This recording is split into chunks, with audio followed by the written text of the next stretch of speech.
There's a saying that goes, no good deed goes unpunished. And I see this a lot in dealing with problematic tenant situations. Hi, my name is Rob Wells. I'm the Landlord Warrior on TikTok and YouTube.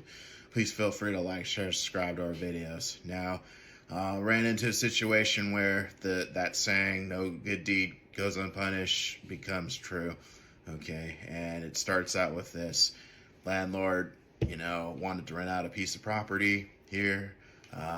Tenant goes, hey, I don't qualify, I'm getting turned down by a lot of places. This tenant was getting turned down because they had no income, basically. And, when you're renting out properties, it's kind of like a business decision, right?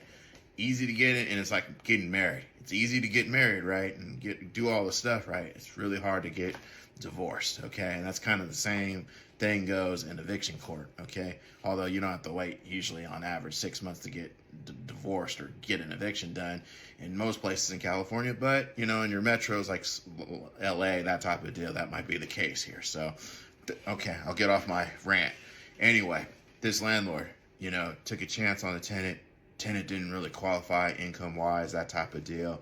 And, 3 months later is in my office, it's made a stupid decision, Rob. And I go, I feel you, okay?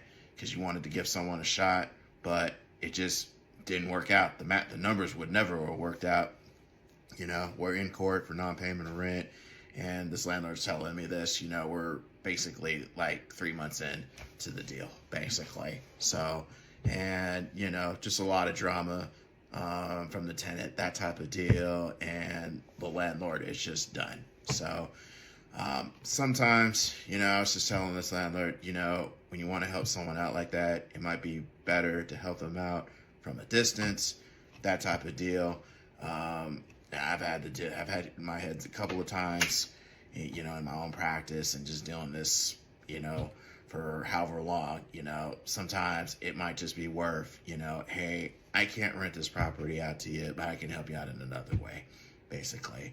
Okay, I might be able to give you some cash or whatnot, something that I can afford to part ways with, because when you let someone in to your rental that shouldn't be there, it's not going to take a day or two to get them out. It's going to take several weeks, okay? And the speedy evictions, may take 2 or 3 months to get through the whole process, from the notice process to the sheriff coming out. And in your major metros, I know a lot of y'all are watching from LA and stuff, 6 months is the minimum, okay? Because you're waiting 60 days for your sheriff to get out and so forth. So it just takes a very long time, and that saying is very true, okay? Drama and stuff that you probably weren't budgeting for when you were trying to feel good are, may show up later down the road, and then, that saying becomes true. So, leave you with that. Landlords, if you're in the Northern California area and you're dealing with a problematic tenant situation, non-payment of rent type of deal, whatnot, and you're in the Northern California area, feel free to reach out. We might be able to help out. Put your comments, questions down below. Try to answer them to the best of my ability. Until next time, I'll talk to you then. See ya.